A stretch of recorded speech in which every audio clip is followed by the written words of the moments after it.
بسم الله الرحمن الرحيم. ويل للمطففين الذين إذا اكتالوا على الناس يستوفون وإذا كالوهم أو وزنوهم يخسرون ألا يظن أولئك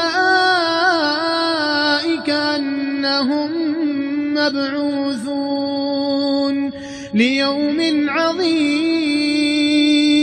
يوم يقوم الناس لرب العالمين كلا إن كتاب الفجار لفي سجين وما أدراك ما سجين كتاب مرقوم ويل يومئذ للمكذبين الذين يكذبون بيوم الدين وما يكذب به إلا كل معتد أثيم إذا تتلى عليه آياتنا قال أساطير الأولين كلا بل ران على قلوبهم ما كانوا يكسبون كلا إنهم عن ربهم يومئذ لمحجوبون ثم إنهم لصالو الجحيم ثم يقال هذا الذي كنتم به تكذبون كلا إن كتاب الأبرار لفي عليين وما أدراك ما عليون كتاب مرقوم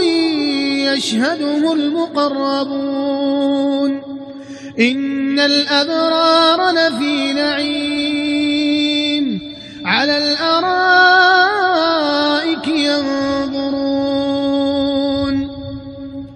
تعرف في وجوههم نضرة النعيم يسقون من رحيق مختوم ختامه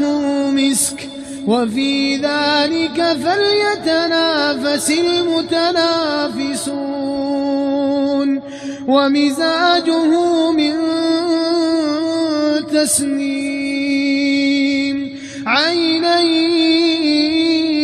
يشرب بها المقربون إن الذين أجرموا كانوا من الذين آمنوا يضحكون وإذا مروا بهم يتغامزون وإذا انقلبوا إلى أهلهم انقلبوا فكهين وإذا رأوهم قالوا إن هؤلاء لضالون وما أرسلوا عليهم حافظين فاليوم الذين آمنوا من الكفار يضحكون على الأرائك ينظرون هل ثوب الكفار ما كانوا يفعلون